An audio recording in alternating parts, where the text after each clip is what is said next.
King Nagarjuna ఇప్పుడు వరుస సినిమాలతో దూసుకుపోతున్నారు. హిట్, ఫ్లాప్ తో సంబంధం లేకుండా వరుసగా సినిమాలు చేస్తున్నారు.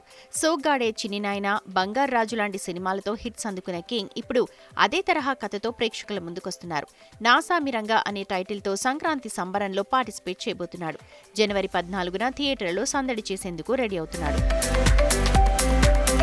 ఇక ప్రముఖ కొరియోగ్రఫర్ విజయ్ బెన్నీ దర్శకత్వంలో నాసామిరంగా సినిమా తెరకెక్కింది. రీసెంట్ గా రిలీజ్ అయిన ట్రైలర్ తో అంచనాలను కూడా పెంచేసుకుంది. అయితే ఈ అంచనాలను మరింతగా పెంచేందుకు రీసెంట్ గా ప్రమోషనల్ ఇంటర్వ్యూస్ లో పాల్గొన్న నాగార్జున ఈ సినిమా ఫాస్ట్ గా ఫినిష్ చేశామని చెప్పారు. దాంతో పాటే మేకర్స్ కు చిన్న హెచ్చరిక కూడా చేశారు.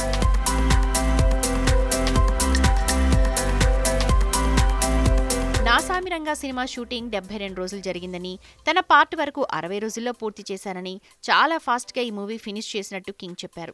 ఇక ప్రీ ప్రొడక్షన్ పనులకు మాత్రం 5 నెలల టైం పట్టిందని చెబుతూనే సినిమాను ఫాస్ట్ గా కంప్లీట్ చేయాలని అనుకుంటే తప్పులు ఎక్కువగా అవుతాయంటూ ఉన్న విషయాన్ని కుండబద్దలు కొట్టినట్టు చెప్పారు నాగ్.